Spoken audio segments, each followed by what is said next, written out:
ان الحمد للہ نحمده ونستعینه ونستغفره ونعوذ باللہ من شرور انفسنا ومن سیئات اعمالنا من يهده اللہ فلا مضل له ومن يضلل فلا هادی له واشهد ان لا الہ الا اللہ وحدہ لا شریک له واشهد ان محمدا عبدہ ورسولہ اما بعد فإن خير الحديث كتاب الله وخير الهدي هدي محمد صلى الله عليه وآله وسلم وشر الأمور محدثاتها وكل محدثة بدعة وكل بدعة ضلالة وكل ضلالة في النار. أعوذ بالله السميع العليم من الشيطان الرجيم من همزه ونفخه ونفثه. بسم الله الرحمن الرحيم. رب اشرح لي صدري ويسر لي امري واحلل عقدة من لساني يفقهوا قولي. بسم الله الرحمن الرحيم. ان الله وملائكته يصلون على النبي يا ايها الذين آمنوا صلوا عليه وسلموا تسليما. اللهم صل على محمد وعلى آل محمد كما صليت على إبراهيم وعلى آل إبراهيم إنك حميد مجيد. اللهم بارك على محمد وعلى آل محمد كما باركت على إبراهيم وعلى آل إبراهيم إنك حميد مجيد. اللهم ربنا آتنا في الدنيا حسنة وفي الآخرة حسنة وقنا عذاب النار. ربنا آتنا من لدنك رحمة وهيئ لنا من أمرنا رشدا. لا إله إلا أنت سبحانك إني كنت من الظالمين. حسبنا اللہ ونعم الوکیل ولا حول ولا قوة الا باللہ العلی العظیم. یا حی یا قیوم برحمتک استغیث اصلح لی شأنی کلہ ولا تکلنی الی نفسی طرفۃ عین. آمین. الحمدللہ آج 24 نومبر 2019 کو سنڈے کے دن بمطابق 26 ربیع الاول 1441 ہجری میں قرآن کلاس نمبر 5 کا انعقاد ہوگا انشاءاللہ. اور آج انشاءاللہ ہم قرآن حکیم کے تعارف کے حوالے سے جو 40 پوائنٹس شروع کیے تھے ان کے آخری 5 پوائنٹس کوشش کریں گے کور ہو جائیں.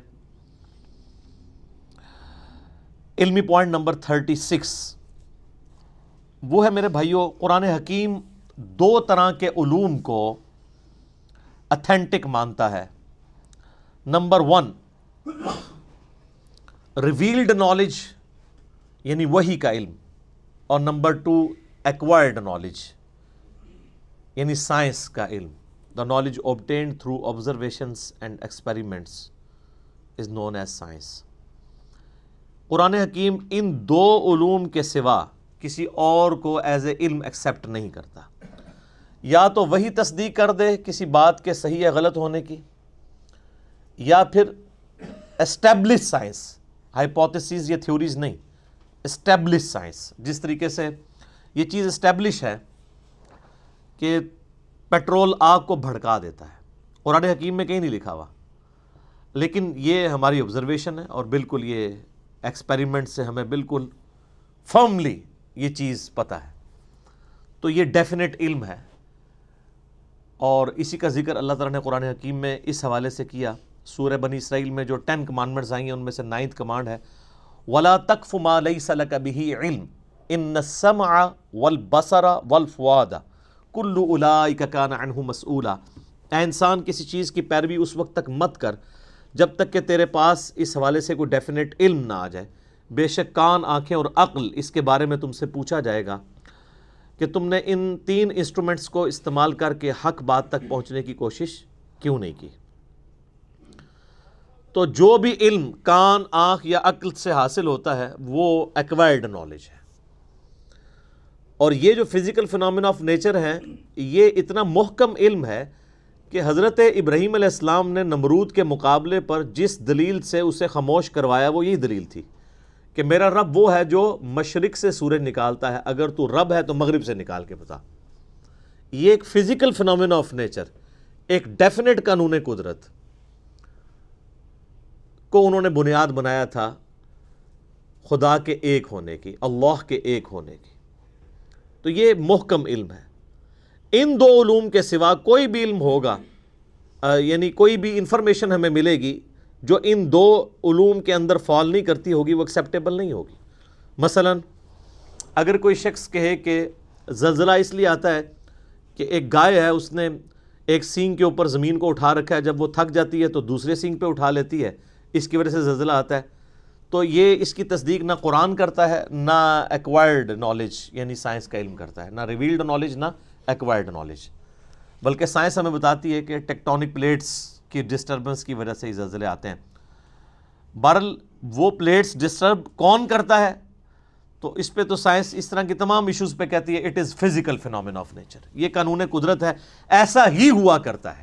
ایسا ہی کیوں ہوا کرتا ہے، اسی میں قیامت مضمر ہے۔ God is the only explanation of all the physical phenomena in this universe۔ اس کائنات میں ہونے والے ہر فزیکل فینومینا کی ایکسپلینیشن خدا ہے، اللہ کی ذات ہے، کہ اس نے یہ محکم قوانین بنائے ہوئے ہیں اور ان قوانین کے تحت یہ چیزیں چل رہی ہیں۔ ان قوانین نے ان چیزوں کو پیدا نہیں کیا۔ سورج مشرق سے نکلتا ہے، یہ قانون ہے، اس قانون نے سورج کو پیدا نہیں کیا۔ ہم جتنی بھی انفارمیشن حاصل کرتے ہیں وہ قوانین کی حاصل کرتے ہیں۔ انڈے میں سے چوزا نکلتا ہے تو یہ ایک علم ہے، اس علم کی وجہ سے انڈا اور چوزا نہیں بنے ہوئے۔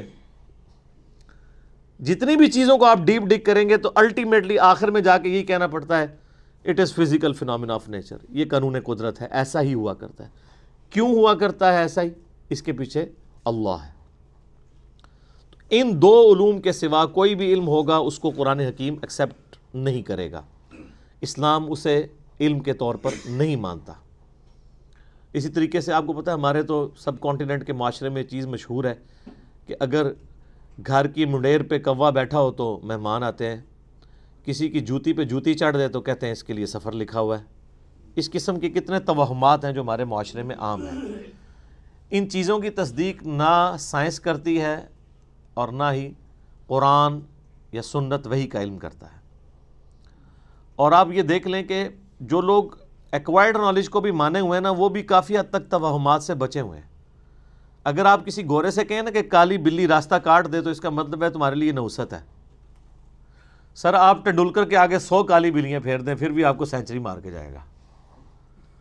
یہ ساری نحوستیں آپ کے اوپر پڑتی ہیں۔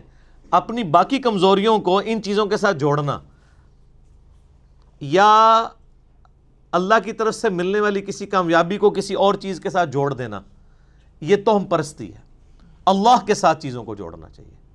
محنت آپ ضرور کریں گے لیکن الٹیمیٹلی اللہ کے اوپر بات کو چھوڑنا ہے کہ فیصلہ تو اس نے کرنا ہے۔ کئی بار سارے حالات اور واقعات آپ کی فیور میں ہوتے ہیں لیکن اللہ کا ڈیسیژن ہی ہوتا ہے کہ ایسا نہیں ہونا چاہیے۔ جو سیدنا علی کا قول ہے کہ میں نے اپنے ارادوں کے ٹوٹنے سے اپنے رب کو پہچانا ہے، کہ ہر چیز فیوریبل ہے لیکن پھر بھی رزلٹ اپوزٹ نکلا ہے، خدا کی مرضی کچھ اور۔ تو توہمات کو ہٹا کر ڈیفینٹ علم کے اوپر قرآن نے جو ہے وہ اسلام کی تعلیمات کی بنیاد رکھی ہے۔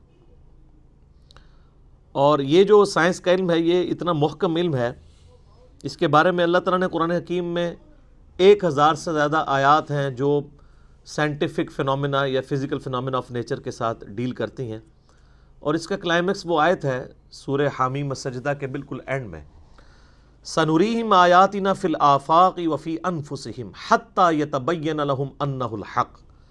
ان قریب ہم انہیں زمین و آسمان میں اور ان کی اپنی جانوں میں ایسی نشانیاں دکھائیں گے کہ یہ پکار اٹھیں گے، یہ بات مان لیں گے کہ یہ قرآن حق ہے، یہ کلام حق ہے۔ آج جس طریقے سے اللہ تعالیٰ نے سائنس کے ذریعے انسانیت کو کائنات کے چھپے ہوئے راز آشکار کیے ہیں، پہلے لوگوں کو تو ان چیزوں کا آئیڈیا نہیں تھا۔ یعنی اگر نبی علیہ السلام کے مبارک زمانے میں صحابہ کرام کو یہ بتایا گیا کہ تمہارا ایک ایک عمل نوٹ کیا جا رہا ہے، آج تو آپ کو پتہ ہے کہ ٹیرا بائٹس کے اندر USB آ چکی ہوئی ہیں۔ ابھی تو یعنی اس کے اوپر بھی تحقیق ہو رہی ہے کہ انسان کا تھوک جو ہے نا، اگر اس کو بھی سٹوریج کے طور پہ یوز کیا جائے تو انسانی ہسٹری کا بہت بڑا ڈیٹا جو ہے وہ تھوک کے اندر سٹور کیا جا سکتا ہے۔ چپس کی فارم میں یو ایس بیز کی فارم میں، ہارڈ ڈسک کی فارمز میں تو آپ کے سامنے چیزیں آ چکی ہیں. کتنے بڑے لیول کا نالج جو ہے وہ ایک چھوٹی سی یو ایس بی کے اندر آ جاتا ہے. اب تو بلکہ ہر موبائل کے اندر میموری کارڈ ڈلے ہوئے ہیں. یہ ہم نے فزیکلی چیزیں آبزرو کر لی ہیں، کائنات کے چھپے ہوئے رازوں کو حاصل کر لیا ہے. اس کی وجہ سے کئی چیزیں جو ایمان بالغیب سے تعلق رکھتی تھی وہ ایمان بالشہادہ ہو چکی ہیں، ہمارے سامنے ہو چکی ہیں کہ ہاں یار اگر یہ ہو رہا ہے تو وہ کیوں نہیں ہو سکتا. سی سی ٹی وی کیمرہ جو ہے ایک دو مہینے 3 مہینے کی ریکارڈنگ کرتے ہیں، ایک چیز کی ریکارڈنگ کرتے ہیں. دنیا کا مہنگے سے مہنگا کتا بھی وہ سیکیورٹی نہیں پرووائڈ کر سکتا جو سی سی ٹی وی کیمرہ آپ کو کرتا ہے، کیونکہ اس کو نہ نیند آنی ہے، نہ اسے اونگ آنی ہے، نہ اسے بھوک لگنی ہے، نہ ایسے کو گولی مار کے ختم کر سکتا ہے. وہ تو ایسے خفیہ جگہ پہ لگے ہوتے ہیں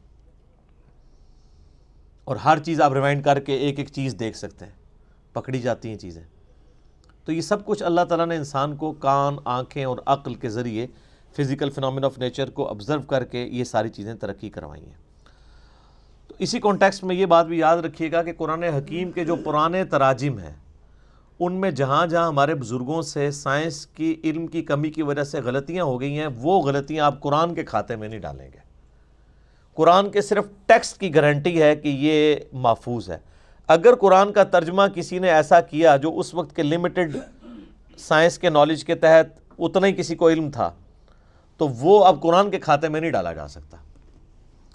اس وقت لوگوں نے کتنی باتیں کر دی. مثلا یہ قرآن حکیم میں جو سورہ لقمان میں آیا 5 علوم کا ذکر آیا، تو اس میں ایک اس چیز کا علم ہی تھا کہ کوئی جان نہیں جانتی کہ ماں کے پیٹ میں کیا ہے.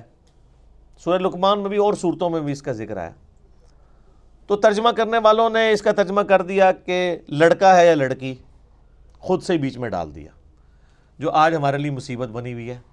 کیونکہ اب الٹرا ساؤنڈ کے ذریعے کافی زیادہ آپ کو یعنی معلومات حاصل ہو جاتی ہیں. ہمارا تو ابھی اس طریقے سے یہاں پہ اتنا ایڈوانس الٹرا ساؤنڈ نہیں ہے، باہر کے ملکوں میں تو کلرڈ ہے اور ایک چیز وہ بتا دیتے ہیں. وہ ترجمہ کرنے والوں کی غلطی تھی. قرآن حکیم میں سیکس کے پوائنٹ آف ویو سے نہیں لکھا ہوا کہ کوئی نہیں بتا سکتا کہ لڑکا ہے یا لڑکی، بلکہ قرآن میں یہ ہے کہ کوئی نہیں جانتا کہ ماں کے پیٹ میں کیا ہے. اب اس کا تعلق کس چیز کے ساتھ ہے؟ قرآن حکیم میں اللہ تعالیٰ نے سورہ تغابن میں فرمایا هو الذی خلقکم فمنکم کافر ومنکم مؤمن. وہی اللہ ہے جو تمہاری تخلیق کرتا ہے، کوئی تم میں سے کافر ہو جاتا ہے، کوئی مومن ہو جاتا ہے. یعنی جب اللہ پیدا کرتا ہے اس وقت تو سب کو ایک جیسا ہی پیدا کرتا ہے. پھر بعد میں حالات و واقعات کے بعد انسان اپنی صلاحیتوں کو یوز کر کے یا تو بات ماننے والا بن جاتا ہے یا انکار کرنے والا. تو مجھے بتائیں دنیا کا کوئی الٹرا ساؤنڈ یہ بتا سکتا ہے کہ یہ جو بچہ پیدا ہوگا یہ بعد میں کافر ہوگا یا مومن؟ نہیں بتا سکتا. تو قرآن کے کہنے کا مقصد یہ تھا. اسی طریقے سے وہ یہ تو ایک رخ تھا. دوسرا رخ وہ سورہ لقمان میں جو بارش کے حوالے سے آیا، اور وہ بھی لوگوں نے اب غلط سمجھ لیا اس حوالے سے کہ وہ کہتے ہیں جی وہ تو سائنٹسٹ تو ہمیں پہلے ہی بتا دیتے ہیں بارش کب ہوگی. سر سائنٹسٹ کبھی بھی نہیں بتا سکتے، جب ہونے والی ہوتی ہے اس وقت بتا سکتے ہیں. آج کوئی سائنٹسٹ یہ بتا سکتا ہے کہ آج ہے 24 نومبر 2019، تو 24 نومبر 2020 کو بارش ہوگی یا نہیں؟ کیوں جی؟ کوئی نہیں بتا سکتا. البتہ یہ ضرور ہے کہ اگر ہواؤں کا سلسلہ، بارش کا سلسلہ شمال سے چل پڑا ہے اور وہ 3 یا 4 دن کے بعد ہمارے ملک میں داخل ہونا ہے، جیسا کہ مونسون کا موسم آتا ہے، تو اس میں تو کوئی پریڈکٹ کر سکتا ہے کہ ہاں جی اس رفتار سے ہوائیں چل رہی ہیں، الٹیمیٹلی پہنچ جائیں گی. تو اس میں تو کوئی علم غیب والی بات ہی نہیں. یہ تو فزیکل نالج ہے. جو فزیکل نالج ہے وہ علم الغیب نہیں ہے. علم غیب کی ڈیفینیشن ہے جو نالج فزیکل نہ ہو. مثلا فرشتے آپ ڈیٹیکٹ نہیں کر سکتے الٹرا ساؤنڈ کے ذریعے، کسی چیز کے ذریعے بھی. البتہ پانی زمین میں کس گہرائی کے اندر ہے اس کو آپ سائنٹیفکلی جج کر سکتے ہیں، اور وہ فزیکل نالج ہوتا ہے. کیوں؟ جو آپ انسٹرومنٹ زمین میں گڑھا کھود کے داخل کرتے ہیں اس سے ویوز نکلتی ہیں، وہ ریباؤنڈ ہو کے واپس آتی ہیں، اس سے آپ کو پتہ چلتا ہے کہ اتنی دور فاصلے کے اوپر پانی موجود ہے. تو یہ فزیکل نالج ہے نا. ہاں اگر کوئی شخص کھڑا کھڑا کسی جگہ یوں ہاتھ رکھے یا ہاتھ رکھے بغیر کہہ دے کہ جی یہاں پہ پانی اتنی گہرائی میں ہے، تو یہ علم الغیب سے تعلق رکھے گا. تو یہ ایسا تو کوئی بھی نہیں کرتا. ویسے تو آپ میدانی علاقوں میں کہیں بھی انگلی رکھ کے کہہ دیں کہ جناب 20 فٹ پہ پانی ہے تو واٹر ٹیبل 20 فٹ پہ ہے نا. اسلام آباد یا کوئٹہ میں کوئی 20 فٹ کے اوپر پانی نکال کے بتائے تو پھر مانیں گے اس کے پاس کوئی کشف یا کوئی علم الغیب والا معاملہ ہے. جہاں پہ پانی جو ہے وہ اس کا واٹر ٹیبل نیچے ہی جاتا جا رہا ہے. تو یہ سارے فزیکل نالج ہے. فزیکل نالج جو ہے نا وہ علم الغیب نہیں ہوتا, کیونکہ وہ انسٹرومنٹس کے ذریعے حاصل ہوتا ہے, اور انسٹرومنٹ بھی فزیکل فینومینا آف نیچر کے اوپر کام کرتی ہیں. وہ صلاحیتیں بڑی ہوتی ہیں, بلکہ کئی جانوروں میں ایسی صلاحیتیں ہیں جو انسانوں میں موجود نہیں ہیں, ہے وہ فزیکل ہے. ہاتھی 40 کلومیٹر دور تک کمیونیکیشن کرتا ہے پاؤں مار کے زمین پہ, جو ویوز پروڈیوس کرتا ہے. 40 کلومیٹر دور اس جھنڈ سے الگ ہونے والے ہاتھی موجود ہونا تو ویوز کے ذریعے جان لیتے ہیں. یہ عقاب 2-3 میل اوپر سے اپنے شکار کو لوکیٹ کر لیتا ہے, اتنی تیز اس کی آنکھیں. کتے کی سونگنے کی صلاحیت انسان سے بہت زیادہ ہے. وہ ایسی چیزیں بھی سونگ سکتا ہے جو انسان نہیں سونگ سکتا. اس لیے آپ کو پتا نا, یہ جب ہیروئن کی اسمگلنگ کے لیے یا اس طرح کی وہ معاملات کو پکڑنے کے لیے ایئرپورٹس وغیرہ کے اوپر کتے, ٹرینڈ کتے, ایک وہ ٹرینڈ کتے ہیں جو چوری پکڑنے والے ہیں, وہ 2 نمبر ٹرینڈ کتے ہیں, وہ لوگوں میں لڑائیاں کروانے کے لیے. جو اوریجنل ٹرینڈ کتے ہیں نا وہ واقعی چیزوں کو پکڑ لیتے ہیں, کئی مشینیں نہیں پکڑ سکتی جو وہ پکڑ لیتے ہیں. تو یہ فزیکل نالج سے تعلق رکھتی ہیں, یہ علم الغیب سے چیزیں تعلق نہیں رکھتی. لہٰذا ہمارے پرانے بزرگوں نے اگر کہیں کوئی ترجمے کیے, کہیں تفسیریں غلط کر دی ہیں تو وہ قرآن کے کھاتے میں نہیں ڈلیں گی. قرآن کا کوئی قصور نہیں ہے, وہ ترجمہ کرنے والوں کا قصور ہے, اور آپ لوگوں کا قصور ہے کہ آپ نے ان کو اتنا بڑا بزرگ مان لیا. میرا خیال ہے ان چیزوں سے یہ چیز کھل کے سامنے آ گئی کہ جن کو اتنے بڑی غلطیاں لگی ہیں قرآن کی تفسیر میں, تو اس کا مطلب ہے ان کے پاس علم الغیب کوئی نہیں تھا. ورنہ اگر علم الغیب ہوتا, ان کے پاس نالج آف ان سین ہوتا, تو ان کو یہ غلطیاں تو نہ لگتی. آپ پرانے بزرگوں کے بارے میں سنتے ہیں جی, وہ جناب جب مسلح اٹھاتے تھے تو 7 زمینیں نیچے دیکھ لیتے تھے, نگاہ اٹھاتے تھے اوپر تک چلے جاتے تھے, لیکن تیل پھر بھی سر ایڈون نہیں دریافت کیا. سر کسی بزرگ سے تیل دریافت نہیں ہوا. تیل تو 7 زمینوں کے نیچے ہے ہی نہیں تھا. تیل کا کنواں تو 2-3 کلومیٹر نیچے تھا, اور جہاں پہ نکلا وہ اللہ تعالیٰ نے قدرتی طور پہ نکلوایا, وہاں پہ اوپر تھا اس کا یعنی لیول. سب سے پہلا تیل کا کنواں جو ہے وہ 1758 کے راؤنڈ اباؤٹ امریکن ایک اسٹیٹ ہے پنسلوینیا, اس میں تیل کا کنواں نکلا تھا. عرب اسٹیٹس میں تو 20ویں صدی میں آ کے نکلا ہے. تو اور سب کانٹیننٹ جو سارے بزرگوں کا گڑھ تھا, کسی رحمت اللہ علیہ نے کوئی ایک کے تیل کا کنواں بھی دریافت کیا یہاں پہ کہ ان کے نام کی تختی لگی ہوتی. تو یہ کہاں زمین سے نیچے دیکھتے تھے, کچھ بھی نہیں دیکھ سکتا ایسے کوئی. تو یہ جدید سائنس نے ان کے یہ سارے کے سارے دعوے بھی جھوٹے ثابت کر دیے.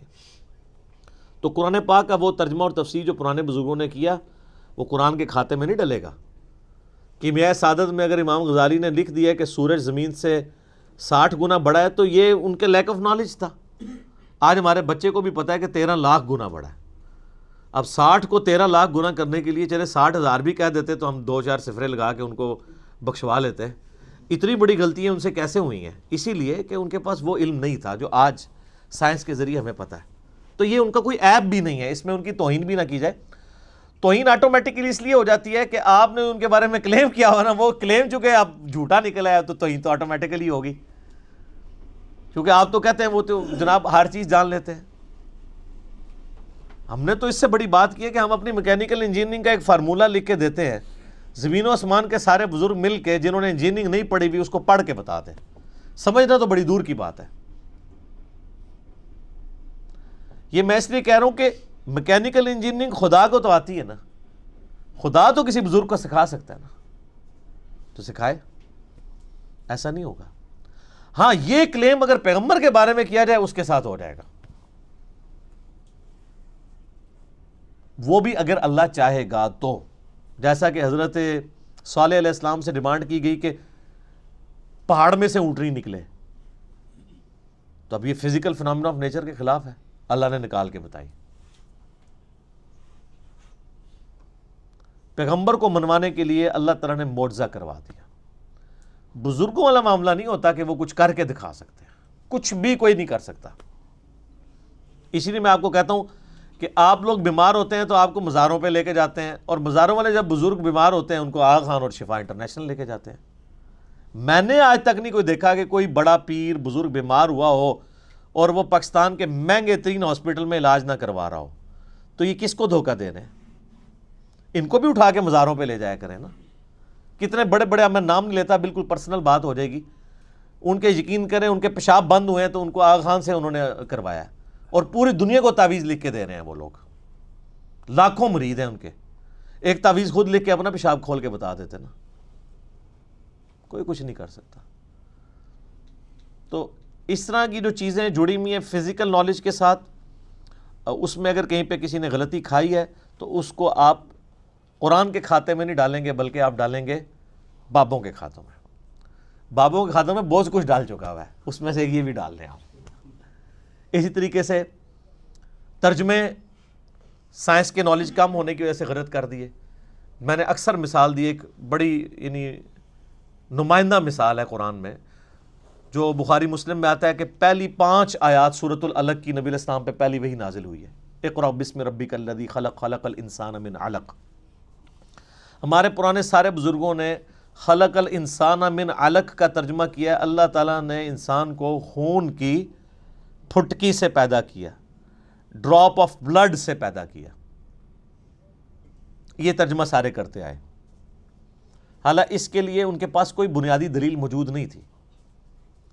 لیکن اب جب ماڈرن لوگ آئے ہیں انہوں نے کہا جی علق تو کہتے ہیں سسپینڈڈ چیز کو، اردو میں بھی معلق لفظ، لٹکی ہوئی چیز کو کہتے ہیں یہ معلق ہے۔ تو علق کا ترجمہ ہے کہ انسان کو اللہ نے پیدا کیا ایک ایسی چیز سے جو سسپینڈڈ فارم میں تھی۔ تو وہ تو آج ہمیں جو ہے وہ ایمبریولوجی کی فیلڈ کے لوگ بتا رہے ہیں کہ بچہ انیشیل سٹیج پہ رحم مادر میں ایک ایمبریو کی فارم میں، سسپینڈڈ فارم میں، وال آف دا یوٹرس کے ساتھ چپکا ہوا ہوتا ہے، جیسا کہ ایک جونک چپکی بھی ہوتی ہے اور اس میں سے وہ خوراک حاصل کرتا ہے، پھر جب وہ بڑا ہوتا ہے پھر پورا معاملات آگے چلتے ہیں۔ الگ کا ترجمہ عربی میں جونک بھی بنتا ہے، اور اس ایمبریو کی اگر آپ انیشل شکل دیکھیں وہ بھی جونک کی شکل ہے، لیکن یہ ہمیں الیکٹرانک مائکروسکوپ کے بعد پتہ چلا۔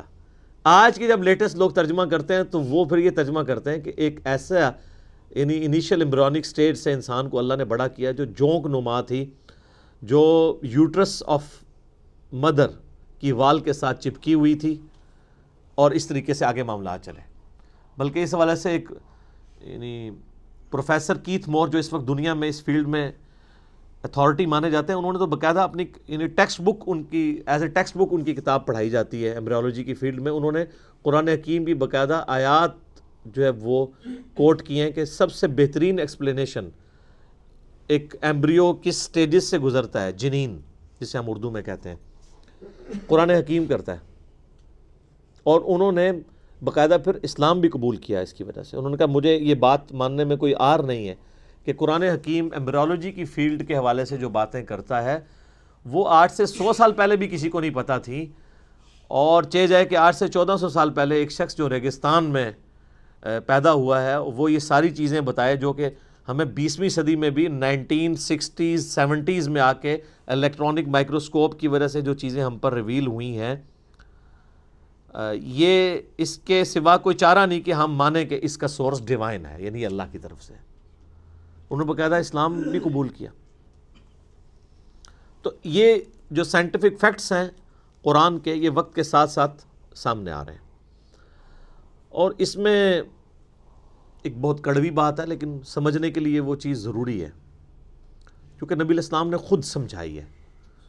دیکھیں نبی صلی اللہ علیہ وآلہ وسلم اتنے منصف مزاج ہیں، مسلم شریف میں اوپر تلے 3 احادیث ہیں جو آج پبلکلی اگر ان کو بیان کر کے ان کی ایکسپلینیشن کی جائے تو آپ واجب القتل ہو جائیں، اور باقاعدہ امام مسلم رحمہ اللہ کی ان 3 احادیث کے اوپر جو باب باندھا گیا نا، اس کی ہیڈنگ ہے کہ نبی علیہ السلام کی اطاعت کن کاموں میں واجب ہے اور کس میں نہیں واجب۔ اب آپ سوچ رہے ہوں گے کس میں نہیں واجب، یہ کون سی چیز ہے؟ تو وہ 3 حدیثیں اوپر تلے ہیں صحیح مسلم میں، نبی علیہ السلام کے فضائل والے چیپٹر کے اندر۔ اچھا، چیپٹر نبی علیہ السلام کے فضائل کا ہے اور حدیثیں یہ ہیں، اور یہ صرف مسلم میں نہیں، ابو داؤد میں بھی ہے، بڑی مشہور حدیث ہے، تعبیر نحل والی۔ نبی علیہ السلام کچھ اصحاب کے پاس سے گزرے تو وہ گرافٹنگ کر رہے تھے، پیوند کاری کر رہے تھے کھجور کی فصل کو بڑھانے کے لیے۔ تو نبی علیہ السلام فرمایا ایسا کیوں کر رہے ہیں؟ ان کا اس سے فصل زیادہ ہوتی ہے۔ تو آپ نے فرمایا اگر ایسا نہ کرو تو کیا ہے؟ تو نبی علیہ السلام نے اس کو اس حوالے سے سمجھا کہ یہ نیچر میں تبدیلی ہے، آپ یہ کہہ کے چلے گئے۔ تو صحابہ کرام نے رزلٹ وہی نکالا جو ایک مسلمان کو نکالنا چاہیے تھا۔ انہوں نے اس سال گرافٹنگ نہیں کی تو وہ کھجوروں نے کم پھل دیا۔ تو انہوں نے آ کے نبی علیہ السلام کو شکایت کی کہ یا رسول اللہ آپ نے یہ مشورہ دیا تھا تو یہ تو پھل ہی ہمارا کم ہوا ہے۔ تو آپ علیہ السلام نے فرمایا کہ دیکھو جو چیز میں تمہیں اللہ کے ریفرنس سے بیان کروں نا، قرآن یا سنت کی فارم میں، اس پہ تو تم ضرور عمل کیا کرو، اور جو چیز میں اپنے تجربے سے تمہیں بیان کروں اور وہ تمہارے دنیاوی کسی معاملے سے تعلق رکھتی ہو تو انتم اعلم بامر دنیاکم، تم اپنے دنیا کے کام کو مجھ سے بہتر سمجھتے ہو۔ اندازہ کریں آپ آج کے زمانے میں آپ یہ بات کر سکتے ہیں کسی کے سامنے؟ وہ گستاخ رسول کا فتویٰ لگا دے گا۔ اور نبی علیہ السلام خود اپنے بارے میں کہہ رہے ہیں کہ دیکھو دنیاوی معاملات کو تم بہتر سمجھتے ہو۔ ظاہر ہے نبی علیہ السلام کا تو ایکسپیرینس نہیں تھا شجرکاری کے حوالے سے، آپ کا تو سارا ایکسپیرینس جو ہے وہ بھیڑ بکریاں پالنے کے اعتبار سے تھا۔ اور آپ علیہ السلام کا بھی انصاف دیکھیں، آپ نے یہ نہیں کہا کہ اب میں نے جو فرما دیا تو بس وہ فرما ہی دیا ہے۔ آپ نے کہا دیکھو میں جب کوئی چیز دین کے طور پہ تمہیں تعلیم کروں اللہ کے ریفرنس سے، وہ تو تمہیں ماننا ضروری ہے، دنیاوی میں مشورہ دوں تو تم بہتر سمجھتے ہو اپنے معاملات کو۔ تو اس پہ باقاعدہ باب مسلم شریف میں باندھا گیا کن معاملات میں نبی علیہ السلام کی اطاعت واجب ہے اور کس میں نہیں۔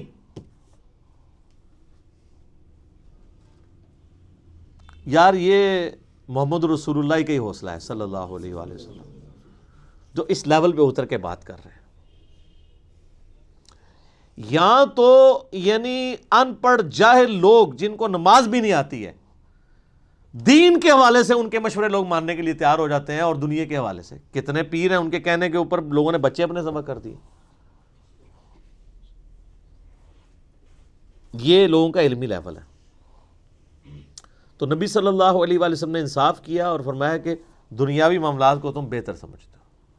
آج اگر کوئی ہمیں آگے کہتا ہے نا جی نبی علیہ السلام نے آپ کو ایٹم بم کا طریقہ کیوں نہیں بتایا؟ بھائی اس لیے نہیں بتایا کہ اللہ نے ان کو نہیں بتایا۔ اچھا تو وہ پیغمبر کس طرح ہوئے؟ پیغمبر اس طرح ہوئے کہ وہ ہمارے ہدایت کے امام ہیں، وہ ہمارے سائنس کے ٹیچر نہیں ہیں، نہ ان کی یہ فیلڈ تھی۔ اگر اللہ تعالیٰ نے آج کے دور میں کوئی پیغمبر مبعوث کرنا ہوتا تو اس کو وہ سائنٹیفک نالج ہوتا جو آج کسی سائنٹسٹ کو نہ ہوتا۔ اس زمانے میں جتنا نالج ریکوائرڈ تھا، جو ضرورت کے تحت تھا، اللہ تعالیٰ نے دے دیا۔ اب علم غیب شاہتے رکھو نا اپنے کول۔ اگر علم غیب کے ساتھ ان چیزوں کو جوڑا جائے تو نبی علیہ السلام خود سے اگر غیب کا علم جان لیتے ہوتے تو آپ کسی کی فصل تباہ ہونے کا مشورہ اس کو دے رہے ہوتے؟ یا فصل کم ہونے کا مشورہ دے رہے ہوتے؟ نہیں۔ اچھا اس زمانے میں علم غیب ہوتا ہی نہیں تھا، کسی صحابی نے نہیں کہا یا رسول اللہ آپ کو تو علم غیب ہے، تو آپ سے یہ غلطی کیسے ہو گئی کہ آپ نے ہمیں تعبیر نحل والا مسئلہ دیا؟ اب آپ لاکھ اس کی کوئی تعویلات کرتے پھر کچھ بھی نہیں ہوتی ہے۔ اسی لیے میں کہتا ہوں کتابوں کا دین اور ہے اور بابوں کا دین اور۔ بابے اتنا کچھ بتا کے گئے ہیں غلط کہ وہ آج صبح میں ڈاکٹر سراج صاحب کا ایک لیکچر سن رہا تھا اصحاب کہف کے بارے میں، تو میرے دماغ میں ایک چیز آئی جو پہلے کبھی نہیں آئی تھی۔ اصحاب کہف کو 300 سال تک اللہ تعالیٰ نے سلایا نا جی۔ اصحاب کہف سے بڑا کوئی ولی ہے جن کو قرآن میں اللہ نے ولی ڈکلیئر کیا ہے، جن کے لیے اتنا بڑا معجزہ اور کرامت کی ہے؟ تو وہ جب اصحاب کہف اٹھتے ہیں سو کے تو آپس میں گفتگو کرتے ہیں ہم کتنی دیر سوئے؟ تو کہتا ہے ایک دن یا دن کا کچھ حصہ۔ تو ان کو تو یہ پتہ ہی نہیں تھا 300 سال سوئے ہیں، تو ان کو علم غیب کیوں نہیں تھا؟ اس سے بھی بڑھ کے حضرت عزیر علیہ السلام کو قرآن میں آتا ہے اللہ نے 100 سال کے لیے سلا دیا۔ تو ان سے پوچھا اٹھانے کے بعد ہاں بتاؤ کتنی دیر سوئے؟ انہوں نے کہا ایک دن یا دن کا کچھ حصہ۔ اللہ نے فرمایا 100 سال سویا رہا ہے۔ اگر وقت کا پیغمبر 100 سال سونے کے بعد اٹھے اور اسے یہ لگے میں ایک دن سویا ہوں اور اللہ کے بتانے پہ پتہ چلے، تو آپ کے بابوں کا علم غیب، کشف، الہام، یہ ساری کہانیاں کتنے گئی ہیں؟ اور یہ تو بالکل سیدھی سیدھی باتیں ہیں. اور ویسے آپ کو صحیح مشورہ دیتے ہیں قرآن ڈائریکٹ نہیں پڑھنا چاہیے، بندہ گمراہ ہو جاتا ہے. ہاں ظاہر ہے قرآن جب پڑھے گا تو جو چیز آپ نے دین کے طور پہ لوگوں کو بتائی ہوئی ہے وہ گمراہی ثابت ہو جائے گی، اور جو چیز واقعی دین ہے اس کو آپ گمراہی سمجھتے ہیں تو خود بخود تطہیر ہو جائے گی. اچھا یہ سارے واقعات آپ کو پتہ ہیں لیکن کبھی اس کی انجینئرنگ نہیں ہوئی تھی. یہ تو ریورس انجینئرنگ جب ہوئی ہے نا تو آپ پتہ چلا کہ ہاں یار اس کو اس اینگل سے بھی دیکھنے کی ضرورت ہے کہ قرآن حدیث میں تو کہیں علم غیب والا یہ معاملہ ہی نہیں. قرآن و حدیث میں علم غیب صرف یہی ہے کہ اللہ تعالیٰ جسے چاہے پیغمبروں میں سے چنتا ہے. سورہ آل عمران آیت نمبر 179 کہ اس کو غیب کی خبر دے دیتا ہے. باقی علم الغیب پہ میرا مسئلہ نمبر 6 اور A اور 6B دیکھ لیں تو آپ کو معاملات کھل جائیں گے.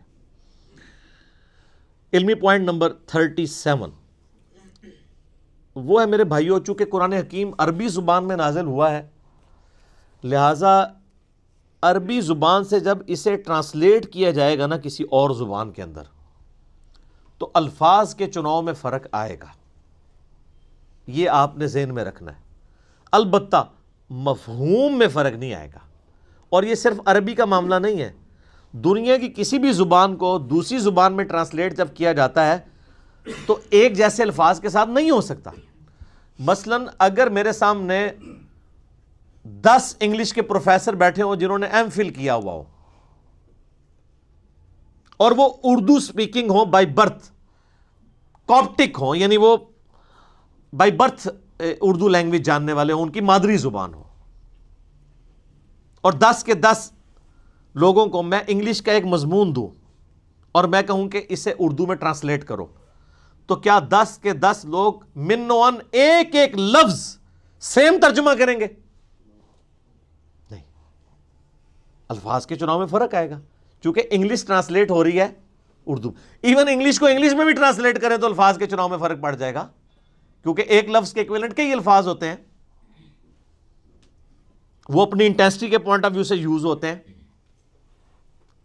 کوئی شخص اس لفظ کی انٹینسٹی کو کچھ اور سمجھ کے اس کے لیے کوئی اور ترجمہ کر دے گا.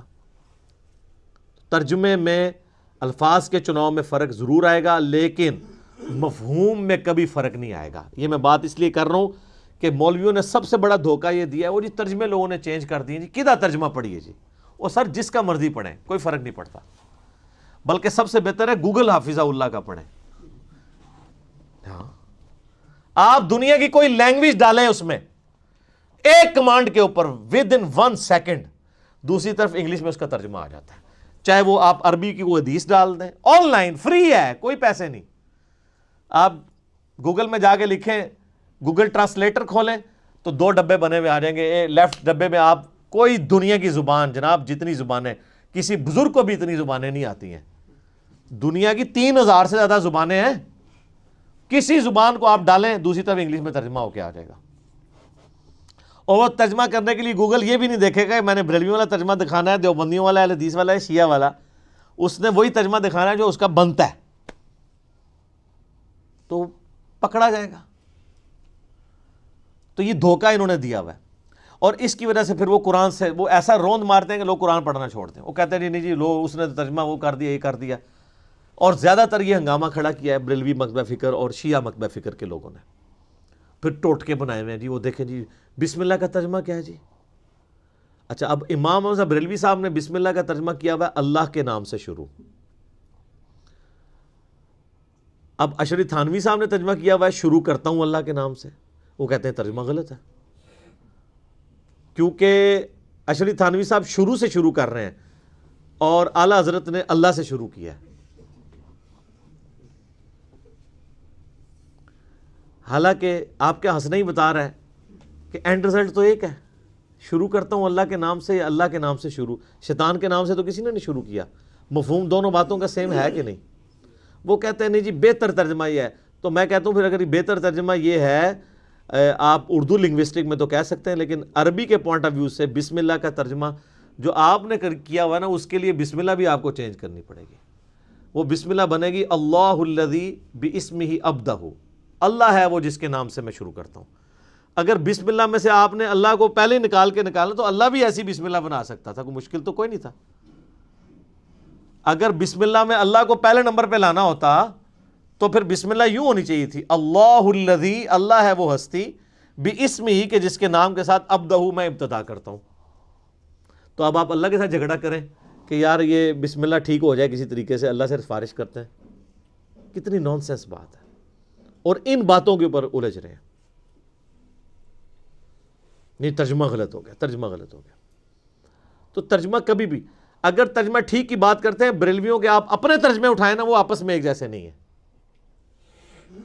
یعنی اعلیٰ حضرت کا ترجمہ ہے، پیر کرم شاہ صاحب کا ترجمہ ہے، ڈاکٹر طاہر القادری صاحب کا ترجمہ ہے، اس کے علاوہ غلام سعود سعیدی صاحب کا ترجمہ ہے، یہ تو سارے بریلوی سرٹیفائڈ عاشق رسول ہیں نا، ان کے ترجمے ذرا رکھیں، کیا 100% سیم ہے؟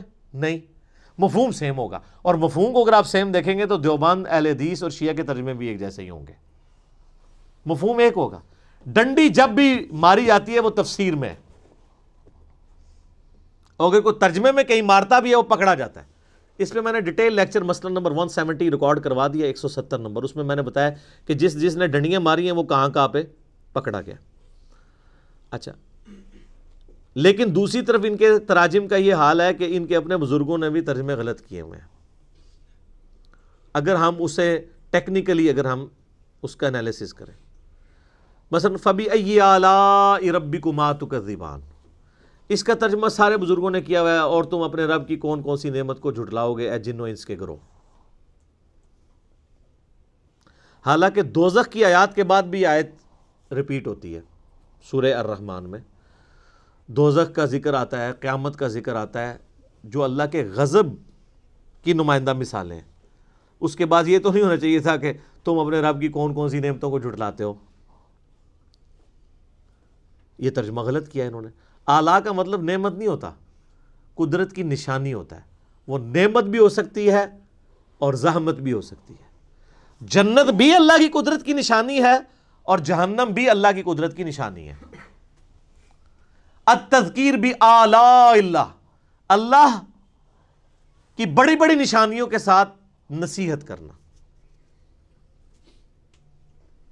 مولانا مودودی رحمہ اللہ نے جتنی دفعہ، یہ 31 دفعہ 31 ٹائمز یہ آیت ریپیٹ ہوتی ہے سورہ الرحمن میں، جتنی دفعہ یہ آیت آئی ہے نا، انہوں نے کانٹیکسٹ کے اعتبار سے اس کا ترجمہ کیا ہے۔ جہنم کے لیے یہ ترجمہ نہیں کیا تم اپنے رب کی کون کون سی نعمت کو جھٹلاؤ گے، اور نعمت تو خود عربی کا لفظ ہے، ثم لتسألن یومئذ عن النعیم، اس دن تم اپنے رب کی، تم سے پرسش ہوگی ہر نعمت کے بارے میں۔ آلہ کا مطلب نعمت نہیں ہے، ہر قدرت کی بڑی نشانی آلہ اللہ ہے، چاہے وہ جنت ہو چاہے جہنم ہو، چاہے سورج ہو، چاند ہو، زمین ہو، ستارے ہوں، فرشتے ہوں، جنات ہوں، انسان ہوں، یہ سب اللہ کی قدرت کی نشانی ہے۔ تو مولانا مودودی رحمہ اللہ نے پھر کانٹیکسٹ کے اعتبار سے ہر دفعہ ڈیفرنٹ ترجمہ کیا۔ تو پھر پڑھا لکھا بندہ تو پھر پڑھا لکھا ہی ہوتا ہے نا سر، لیکن اس کے بعد ڈگری نہیں ہوتی، ڈگری ہوتی تو پھر غلط ترجمہ کر دیتا۔ ٹھیک ہے، ویسے ڈگری بھی انہوں نے بعد میں لے لی تھی ایم شغل میلے میں، ان کی ڈگریوں کی باقاعدہ سکینڈ کاپیاں موجود ہیں نیٹ کے اوپر۔ مولانا مودودی تو پھر آپ کو پتہ ہے آئنسٹائن تھے نا، جب مولویوں نے شغل میلہ لگایا نا، یہ ڈگری ڈگری ڈگری، انہوں نے کہا من دسو تو درس نظامی دے کورس دے پیپر کیڑے نے، انہوں نے کہا جی آخری دسو، آخری سال دے۔ 6 مہینے کی تیاری کے بعد مودودی صاحب نے پیپر دے کے ان کے منہ پہ ڈگری لا کے ماری۔ ڈگریوں کے جس کے اوپر پی ایچ ڈی ہوتی ہوں تو وہ ڈگری ہیں، جس کو ڈاکٹر اقبال 18 سال کی عمر مودودی صاحب کی، اور ڈاکٹر اقبال کہہ رہے ہیں کہ یہ بندہ مسلمانوں کا تھنک ٹینک ہے مستقبل کا۔ الجہاد فی الاسلام ان کی کتاب جب پڑھی، ڈاکٹر اقبال نے ان کو یہاں بلایا تھا۔ آپ کو پتہ ہے نا پاکستان میں یہ جو منصورہ میں جماعت اسلامی کا مرکز ہے، یہ ڈاکٹر اقبال نے لے کے دیا ہوا ہے ان کو، جن کو ہم حکیم الامت اور کتنے بڑے بڑے القابات دیتے ہیں، شاعر مشرق۔ تو ان کو بھی پتا تھا کہ جینیس بندہ تو جینیس ہوتا ہے، اس کو ان چیزوں کی ضرورت نہیں ہوتی ہے۔ مجھے وہ غامدی صاحب کی بات یاد آ گئی، ان سے کسی نے پوچھا نا جی آپ کے پاس ڈگری ہیں؟ ڈگری نہیں ہے۔ تو انہوں نے کہا ہم تو بزرگوں سے پڑھتے رہے۔ انہوں نے کہا کسی بزرگ نے آپ کو ڈگری نہیں دی؟ انہوں نے کہا بزرگ ڈگریاں نہیں دیتے، بزرگ پڑھانے کے بعد دعائیں دیتے ہیں، تو دعائیں لی ہوئی ہیں بزرگوں کی۔ یعنی یہ ڈگریوں والی دھونس اور اس طریقے سے یہ معاملات یہ خود ان سے بھی مس ہینڈل ہوئے ہوتے ہیں. یہ ترجمے کے پوائنٹ آف ویو سے میں نے ایک امپورٹنٹ چیز بتا دی. اچھا اسی میں ایک اور چیز ہے کہ الفاظ کے چناؤ میں بعض اوقات دوسری لینگویج میں جب آپ جاتے ہیں تو معاملات مس ہینڈل بھی ہو جاتے ہیں. حالانکہ اس میں انٹینشن بری نہیں ہوتی ہے, گستاخی کا فتویٰ نہیں لگنا چاہیے. مثلا واللہ خیر الماکرین, اس کا لفظی ترجمہ یہی ہے کہ اللہ تعالیٰ سب سے بہتر مکر فرمانے والا ہے. لیکن مکر کا لفظ اردو میں نٹوریس ہے. اب اعلیٰ حضرت نے اس کا ترجمہ کیا اللہ تعالیٰ وَمَكَرُوا وَمَكَرُ اللَّهِ, یہ آیت واللہ خیر الماکرین سورہ آل عمران میں. کافروں نے بھی مکر کیا اور اللہ نے بھی اپنی خفیہ تدبیر فرمائی, اور اللہ تعالیٰ سب سے بڑھ کر خفیہ تدبیر فرمانے والا ہے. اچھا آپ یہ بریلوی لے کے آتے ہیں, وہ کہتے ہیں جی یہ دیکھیں جی یہ ہے بڑا مؤدب ترجمہ. ہم جناب ایک معصومانہ عرض کرتے ہیں تدبیر تو خود عربی کا لفظ تھا, اللہ نے کیوں نہیں استعمال کیا؟ اللہ کو نہیں پتا تھا بعد میں میری گستاخی ہو جانی ہے مکر کے لفظ سے.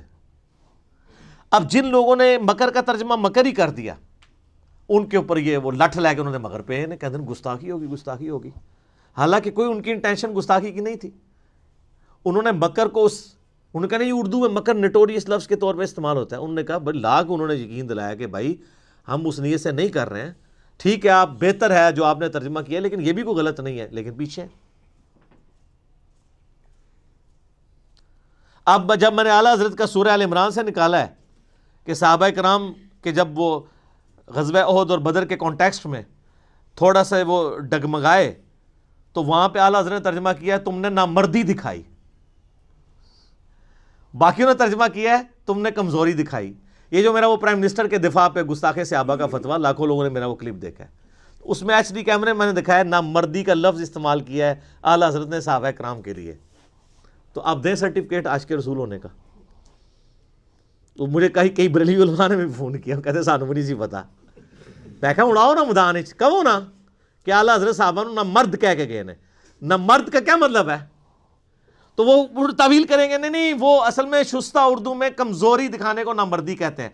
تو سر وہ اگر انہوں نے مکر کا ترجمہ دوسروں نے مکر کر دیا تو ادھر تو آپ ان کو نہیں معاف کر رہے تھے. اردو زبان میں اس وقت نامردی کا مطلب کیا ہے؟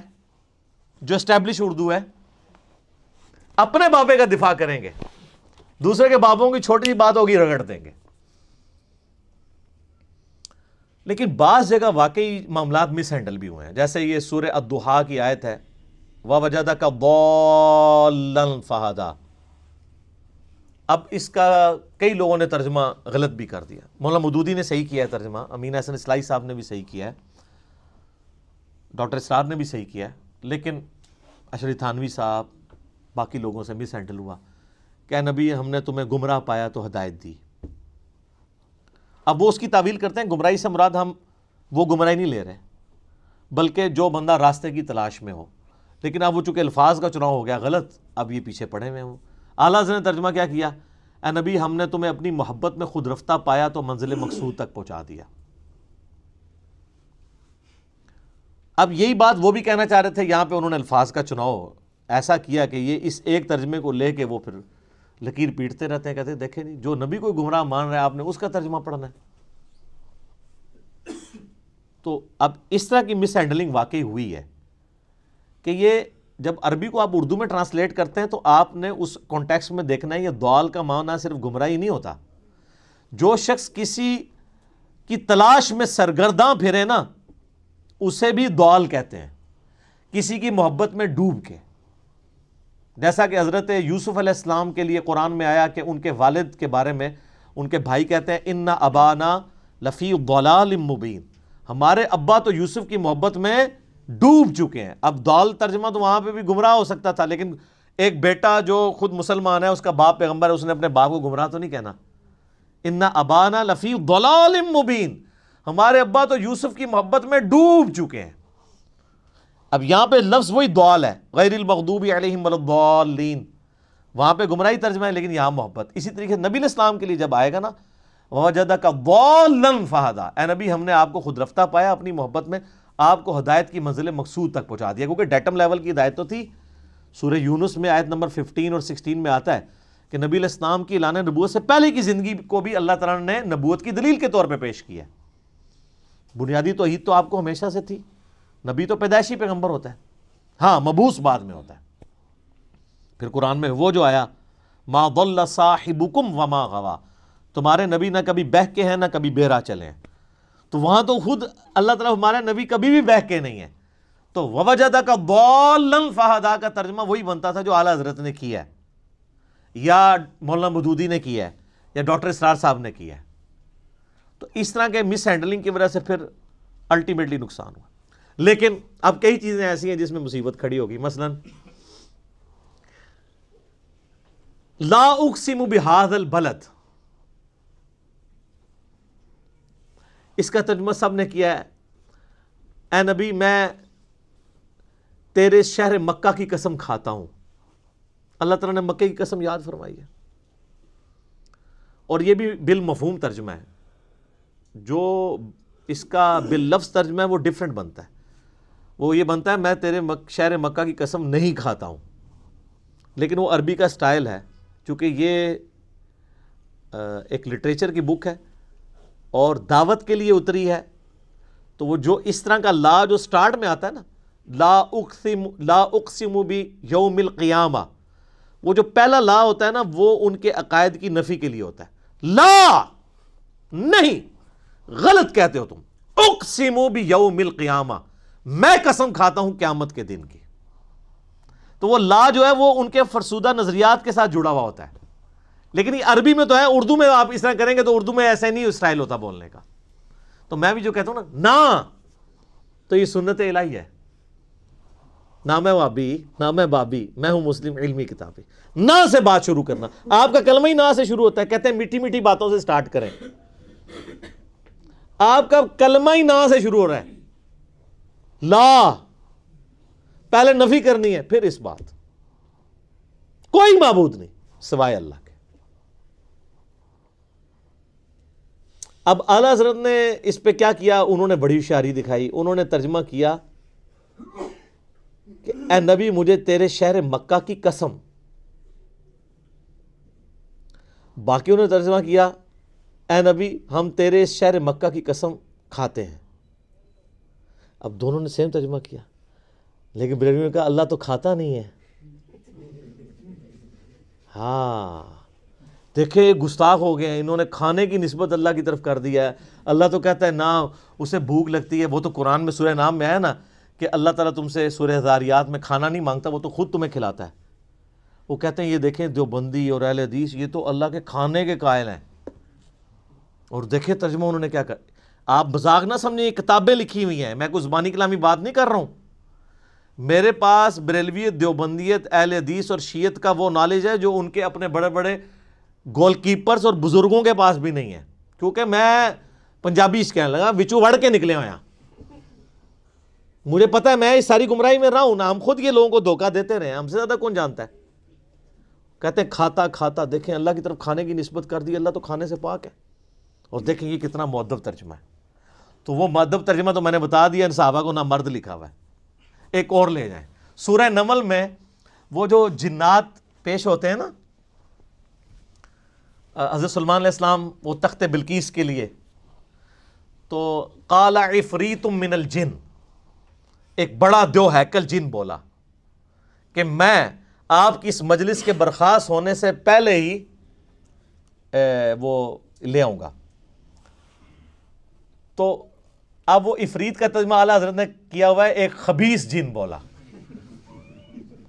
تو جو انبیاء کی مجلس میں انبیاء کے یعنی صحبت یافتہ جن ہیں جو انبیاء کی خدمت میں مامور ہیں، ان کو یعنی صحابی جن کو خبیث کہا ہوا ہے، اے لو دو لے جاؤ پھر آج تحفے، جڑا کہ نا بڑا بامؤدب ترجمہ ہے، اے میں ایسے دو ہی دیتے نا، اور بھی بہت ساری ہیں چیزیں، تو عفریت کا ترجمہ انہوں نے کیا ایک خبیث جن بولا، باقی انہوں نے ترجمہ کیا ایک دیو ہیکل یعنی ایک بڑا طاقتور جن، تو یہ اعلیٰ حضرت سے کوئی پوچھے کہ یہ آپ کو کیسے پتہ چلا کہ وہ خبیث تھا، آپ کو اس میں کیا خباثت نظر آئی ہے، جن سارے تو خبیث نہیں ہوتے ہیں، جن تو قرآن پاک میں آیا کہ نبی سورہ الجن میں کہ تم فرماؤ مجھے وحی کی گئی ہے کہ جنات کا ایک گروہ یہاں سے گزر رہا تھا، انہوں نے قرآن سنا اور وہ ایمان لے آئے، انہوں نے اس کتاب کی تصدیق کی۔ سورہ احقاف میں پوری ڈیٹیل آتی ہے۔ پھر وہ اپنی قوم میں چلے گئے کہ حضرت موسیٰ کے بعد اب ایک نئے پیغمبر آئے ہیں جو کہ اسی توحید کی طرف بلا رہے ہیں جو موسیٰ علیہ السلام کے پاس آئی تھی۔ ایک ہی مجلس میں قرآن سنا، ایمان لائے اور دائی بھی بن گئے۔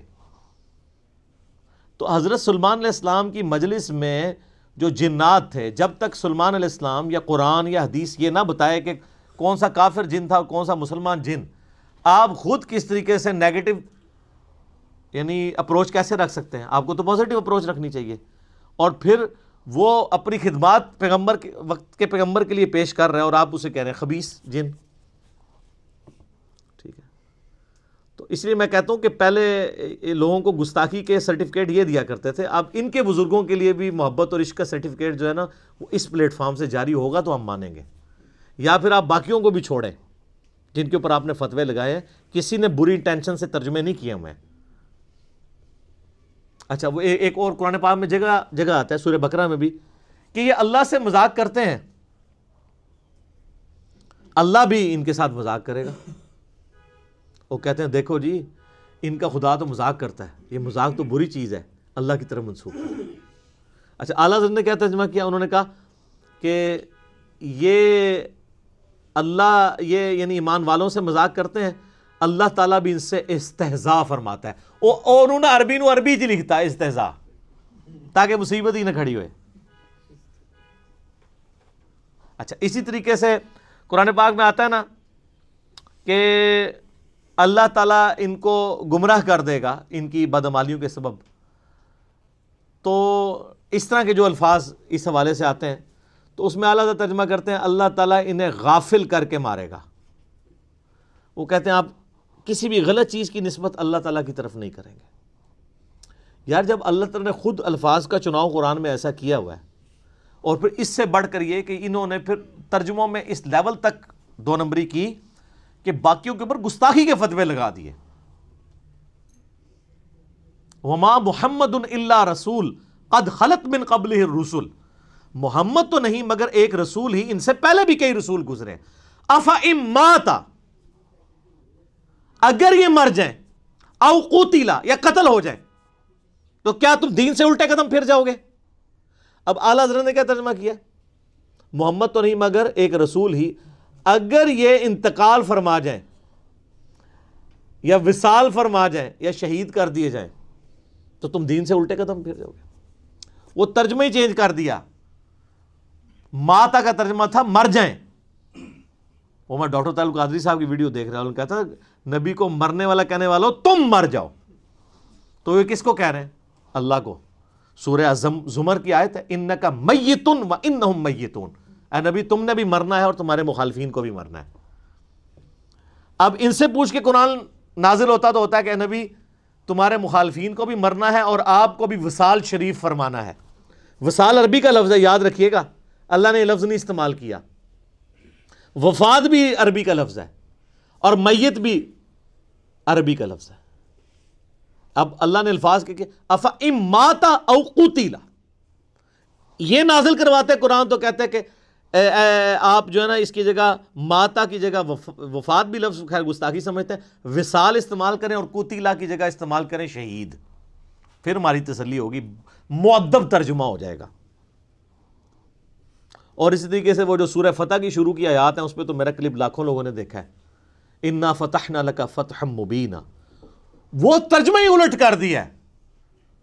یعنی وہ جو نبی علیہ السلام کی خصوصیت تھی کہ اللہ تعالیٰ آپ کی اگلی اور پچھلی خلاف اولا چیزوں کو معاف فرما چکا ہے، انہوں نے کہا اے اللہ اے نبی اللہ تعالیٰ آپ کے صدقے سے آپ کے پچھلوں اور آپ کے اگلوں کی غلطیوں کو، کتنا دور کا ترجمہ کیا ہے۔